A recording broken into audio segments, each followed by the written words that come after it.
घटना का खुलासा दहिसर पुलिस ने किया है।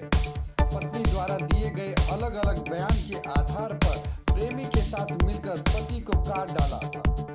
घटना के 11 दिन बाद बेटी की निशानदेही पर घर के रसोई के अंदर खोदकर पिता के शव को दहिसर पुलिस ने देर रात बाहर निकाला। पति की हत्या के मामले में पत्नी और उसके प्रेमी को गिरफ्तार कर लिया गया है। गौरतलब है कि मृतक रईस शेख की 2012 में साहिदा शेख के साथ शादी हुई थी। शादी के बाद दोनों दहिसर पूर्व के खान कंपाउंड में भाड़े के घर में रहते थे। रईस दहिसर पूर्व रेलवे स्टेशन के पास एक कपड़े की दुकान में नौकरी करता था। अपनी 6 साल की बेटी और 2.5 साल के बेटे के साथ घर पर रहती थी। इसी बीच पड़ोस में रहने वाले अमित विश्वकर्मा के साथ साहिदा का अनैतिक संबंध बन गया। धीरे धीरे यह बात रईस तक पहुंची तो उसने विरोध करना शुरू कर दिया। पति के रोज रोज का विरोध साहिदा को नागवारा गुजरा था। तब उसने प्रेमी अमित के साथ मिलकर रईस को रास्ते से हटाने की योजना बनाने लगी। 11 दिन पहले साहिदा और अमित जब अनैतिक संबंध बना रहे थे तभी अचानक रईस घर आ पहुंचा। तब घर में रखे चाकू उनसे दोनों ने मिलकर रईस का गला काट दिया।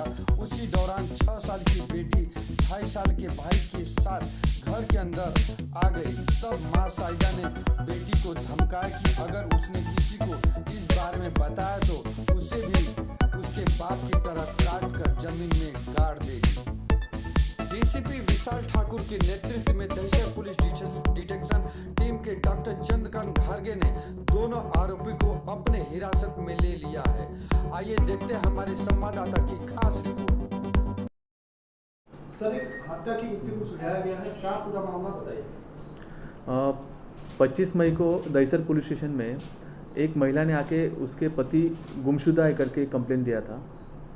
वो दहिसर पुलिस स्टेशन ने वो कंप्लेंट रजिस्टर की और उसके गुमशुदा पति की तलाश शुरू की। बीच में उस जो वहाँ पे वो रहने वाले हैं उसके आसपास के लोगों से पूछताछ की, उसके पत्नी से भी पूछताछ की।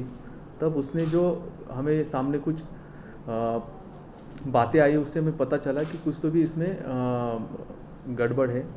तो पत्नी ने जो उसका स्टेटमेंट दिया वो बार बार उसने अलग अलग स्टेटमेंट देने की वजह से उसके ऊपर हमें ज़्यादा शक हुआ। हमने ज़्यादा हमारे गोपनीय सूत्रों से हमने जब ज़्यादा उससे पूछताछ किया तो हमें पता चला कि जो मयत है उसके जो पति है, जो गुमशुदा आदमी है उसकी जो पत्नी है उसका अनैतिक संबंध किसी दूसरे से चल रहा है करके हमने उस एंगल से भी हमने इंक्वायरी किया। तो हमें पता चला कि वो एंगल हो सकता है। तो बाद में हमने जो रहने वाला घर है वो घर में हमने जब वहाँ पे ठीक से उसकी छानबीन की तो हमें पता चला कि कुछ टाइल्स जो है वो नई लगाई गई है। तो हमने वो टाइल्स निकालने के बाद में नीचे हमने थोड़ा सा मिट्टी हटाई तो हमें वहाँ पे एक डेड बॉडी मिली। तो वो डेड बॉडी जो गुमशुदा आदमी है उसी की है करके हमने निष्पन्न किया। उसके पत्नी से ज़्यादा पूछताछ करने के बाद में उसने बताया कि उसने मर्डर किया है, उसके जो प्रियकर था उसकी मदद से उसने मर्डर किया है। वो बातें हमारे सामने आई और दहिसर पुलिस स्टेशन ने डिटेक्शन स्टाफ ने वो जो दूसरा आरोपी था उसे भी हमने 5 घंटे में उसको अरेस्ट किया हुआ है। पति के साथ क्यों नहीं रहना चाहती, क्यों उसकी हत्या की? उसका अभी इन्वेस्टिगेशन जारी है। इन्वेस्टिगेशन में और बहुत बातें निष्पन्न होंगी। आरोपी का बैकग्राउंड क्या करता है? आरोपी जो है वहाँ पे छोटा मोटा धंधा करता है, उसी इलाके में रहने वाला है और 3 महीने से उसकी जो मयत है उसकी बीवी के साथ में उसका कांटेक्ट था। जमीन के अंदर गाड़ने का वजह क्या थी? बाहर लेके जाने का मौका नहीं मिला या इस तरह से?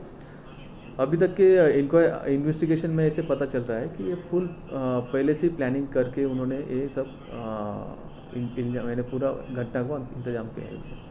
सर, ये मर्डर स्पॉन्टेनियस है या फिर रंगे हाथों पकड़ा गया है? उसका इन्वेस्टिगेशन अभी चल रहा है, लेकिन जो अभी मर्डर हुआ है वो फुल पहले से उनका प्लानिंग था, ये अभी निष्पन्न हुआ है। सर, सुनने में ये भी आ रहा है कि जो मृतक है उसकी 2 संतानें हैं, एक 6 साल की बेटी है और 2.5 साल का बेटा है। तो क्या ये भी चश्मदीद रहे हैं क्या इस घटना के, और क्या इनके भी बयान लिए हैं? उसका इन्वेस्टिगेशन चल रहा है।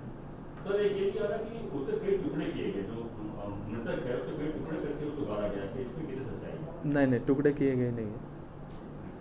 मौत आखिर कैसे, चाकू से काट कर हुई है, गला दबा कर हुई है, क्या कुछ? उसका अभी पोस्टमार्टम का रिपोर्ट आने के बाद में एग्जैक्ट उसका कॉज ऑफ डेथ क्या है, किस हथियार से मारा है और उसकी मौत एग्जैक्टली कब हुई है, वो हमें उसके पीएम कंप्लीट होने के बाद में पता चलेगा।